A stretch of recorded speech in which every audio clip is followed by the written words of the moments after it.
Today we're going to start talking about factoring trinomials, okay? Just some basic trinomials, okay? So we're going to do that first. To do that, let's remember what we do. Okay, oops, and we multiply.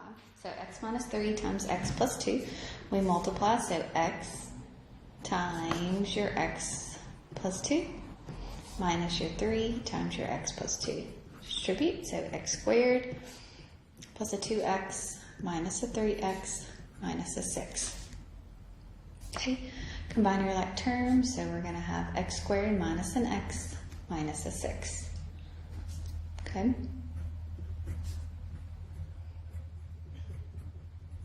going to flip it around a little bit and change the minus here. So same thing, we're going to say x times x plus 3 minus 2 times x plus 3. So x squared plus a 3x minus a 2x minus a 6. Combine your like terms, so here you'll get x squared plus an x minus a 6. Okay, so today we're going to start talking about trinomials. So trinomials mean that I'm going to start with something that looks like this. Okay, and I want to get back to this factored form. Remember, factors means that you have multiplication inside there.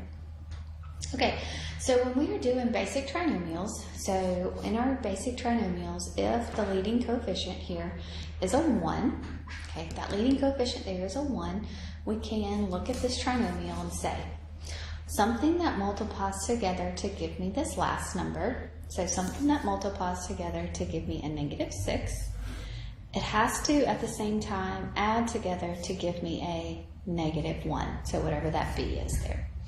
So something has to multiply together to give me negative 6, and at the same time add together to give me a negative 1. So those two things are going to be a negative 3. So negative 3 times a positive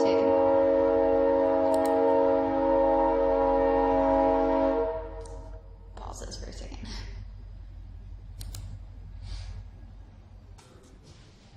Okay. So negative 3 times 2 gives you a negative 6. What else gives you a negative 6? A negative 6 times a 1 multiplies together to give you a negative 6. But which one of these two terms will be able to add together to give you a negative 1? Negative 3 plus a 2 or that negative 6 plus a 1? Okay, so that negative 3 plus a 2. So we're basically going to throw that out. Okay, so we're going to take these two numbers, okay, and something that has to multiply together to give me an x squared. So that would be an x and an x.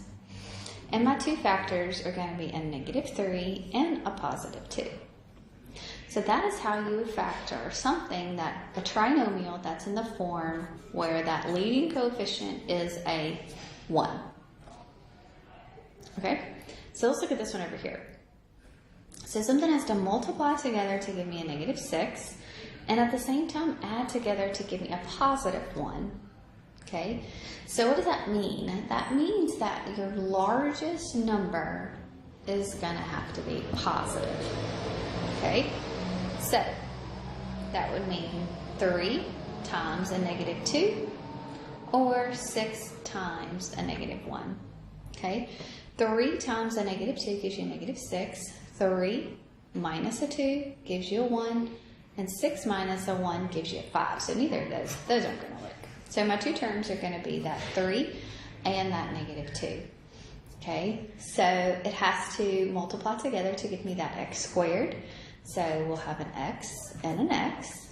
Okay, and then we'll have a 3 as my first one and a minus 2 as my second one.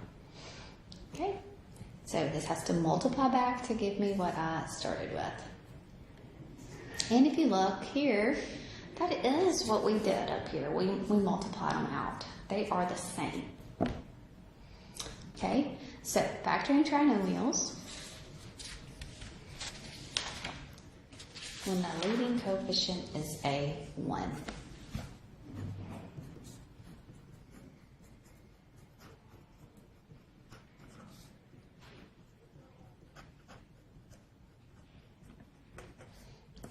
factoring a trinomial when that a there, oops. Okay, when this a is equal to 1.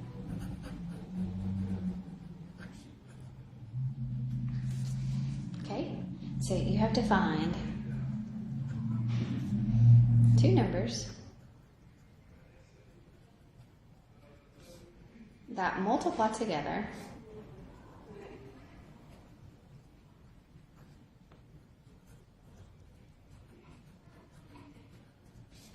to give you C,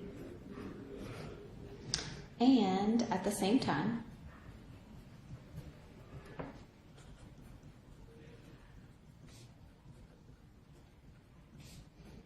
add together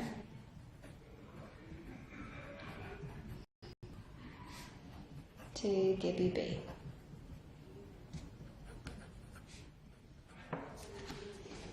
Oopsie, sorry. So it multiplies together to give you your last, your C, and at the same time adds together to give you a B. Okay?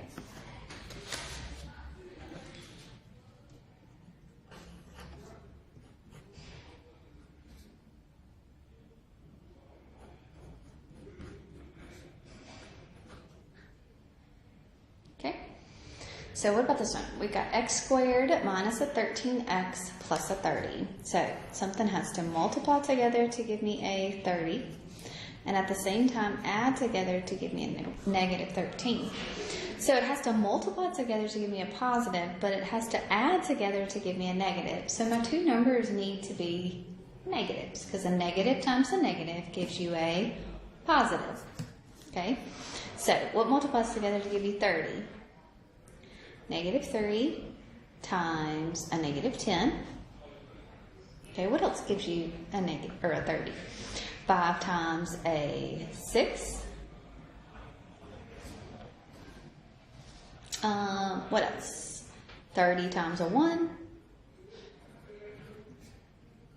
Okay, but they have to add together to give you a negative 13. So negative 3 minus a 10 is going to give you a negative 13. Negative 5 minus a 6 is going to give you a negative 11. And negative 30 minus a 1 is going to give you a negative 31. So neither of those two terms are going to help me. Okay, so what's going to help me here is going to be my negative 3 and my negative 10. Okay, so that means my first term is going to be your x. And then inside here, we're going to have a negative 3 and a negative 10.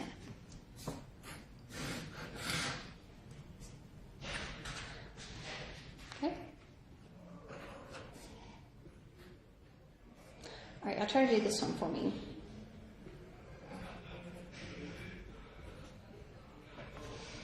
Okay, so x squared minus an 8x minus a 64. So y'all try this one. So something has to multiply together to give me a negative 65. At the same time, add together to give me a negative 8. So one of them needs to be negative and one of them needs to be a positive. So what multiplies together to give you a negative 65? Okay, 5 times something, right? Negative, what's that? I think it's negative 13 times a positive 5. Well, does negative 13 plus a 5 add together to give you a negative 8? And it does. So this is going to be x and x, right? A minus a 13 and a plus a 5.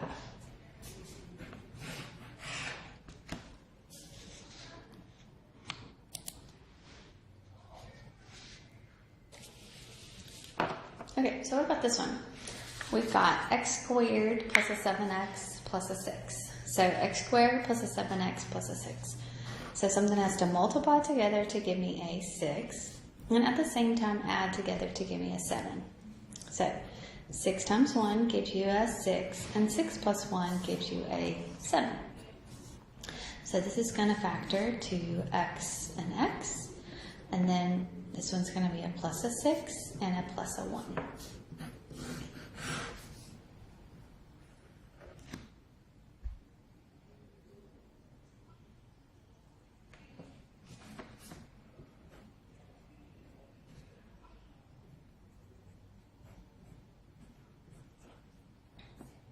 Okay, so what about this one? I've got y squared plus a 3y minus a 70. So something has to multiply together to give me a negative 70. At the same time, add together to give me a 3. So negative 70 and a 3. So what? Negative 7 and a positive 10. Multiplies together to give me a negative 70, and negative 7 plus a 10 adds together to give me a 3. So my first term, I'm going to have a y and a y because it's a y squared right there. Okay, I have a minus 7 and a plus a 10. You can always check by multiplying your binomials out. Okay, let's try one where you have to factor out the greatest common factor first.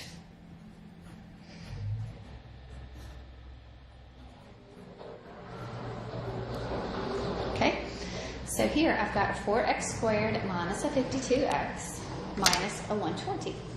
So what goes into all three of those numbers? It's going to be a 4. So my greatest common factor here is going to be a 4. So we're going to divide each term by 4. So I'm going to have left an x squared, okay, 52 divided by 4 is going to be what, a 13? And then that's going to be a 30. Okay, so now can I factor this some more? Okay, so now something, take this trinomial inside of here, this is a 4, I'm sorry. Take this trinomial inside of here and see if I can go some more. So something has to multiply together to give you a negative 30. At the same time, add together to give you a negative 13. So negative 10 times a 3 gives you a negative 30, but negative 10 plus a 3 will not add together to give you a 13. So what else multiplies together to give you a negative 30? Negative 15 times a 2 multiplies together to give you a negative 30, and negative 15 plus a 2 adds together to give you a negative 13. So here are going to be my terms. Bring down what you factored out at the very beginning. So we're going to have that 4. So it's going to be an x and an x. And then I'm going to have a negative 15 and a positive 2. Okay, so remember, greatest common factor, you always have to have it there. Okay, once you factor it out, you have to bring it down. Okay, all right, I want y'all to finish up those worksheets, and I hope y'all have a great day.